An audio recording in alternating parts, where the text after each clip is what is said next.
Presidente ng Ateneo de Manila University emotional sa hearing ng Senado hinggil sa pagkamatay ng kanilang mga players na sina Rene Baterbonia at Divine Adili. Aris number 28, Raymond Advance, please come in. Raymond. Mayor, naging emosyonal ang presidente ng Ateneo de Manila University na si Reverend Father Roberto Bobby Yap nang humarap sa pagdiling ng Senate Committee on Basic Education hinggil sa pagkamatay ng kanilang basketball players na sina Rene Baterbonia at Divine Adili. Muling humingi ng paumanhin si Father Bobby ay ang kanilang sasabihin sa kanilang Naku, putol-putol, Raymond. Ayan, Raymond. Ulitin natin. Ayan, take two. Ayan, okay na. Proceed. Proceed, Your Honor. Mayor, naging emosyonal ang presidente ng Ateneo de Manila University na si Reverend Father Roberto Bobby Yap nang humarap sa pagdiling ng Senate Committee on Basic Education hinggil sa pagkamatay ng kanilang basketball players na sina Rene Baterbonia at Divine Adili. Muling humingi ng paumanhin si Father Bobby sa pamilya ni na Baterbonia at Adili dahil kahit ano pa ang kanilang sabihin at ibigay na tulong sa kanila ay walang kapalit ang mawala ng isang anak.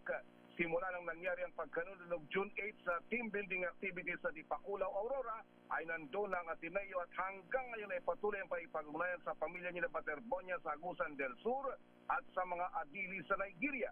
Hindi nga lang nila isinapubliko ang kanilang ginawang hakbang bilang respeto sa namatayan. Hindi napigilan ni Father Yap na maging emosyonal dahil hanggang ngayon ay patuloy ang paggabay nila sa iba pang miyembro ng team na kasama sa Dipakulaw team building activity, lalo na't marami sa kanilang biktima ng cyberbullying. Narito si Father Bobby Yap. But many continue to endure cyberbullying, online harassment, and trial by publicity while grieving. We unequivocally condemn these acts because they only deepen the pain of those already grieving by spreading disinformation and causing further harm. Our support for those affected does not diminish our commitment to care for every member of our community while the legal processes are ongoing. Si Father Bobby Yap, ang Pangulo ng Ateneo de Manila University. Sa report ni Ms. Teresita Viloria ng Municipal Disaster Risk Reduction Management Office ng Dipakulaw, 4 na beses nang pabalik-balik sa nasabing lugar ang team ng Ateneo. At isang buwan bago ang activity ay personal pang nagtungo sa resort si Coach Tab Baldwin upang magsagawa ng inspeksyon. Sabi naman ni Police Lieutenant Colonel Michael Odeherte ng Major Crimes Investigation Division ng PNP-CIDG, nagrekomenda na sila ng 3 mga kasong kriminal sa National Prosecution Service para sa case build-up. Susunod na ang filing ng kaso kapag ang mga ito ay maaprobahan. Ito si Raymond at Mayor. Sabi mo sa sa Lunes sa next week, mag-request ng bomb disposal unit, ha?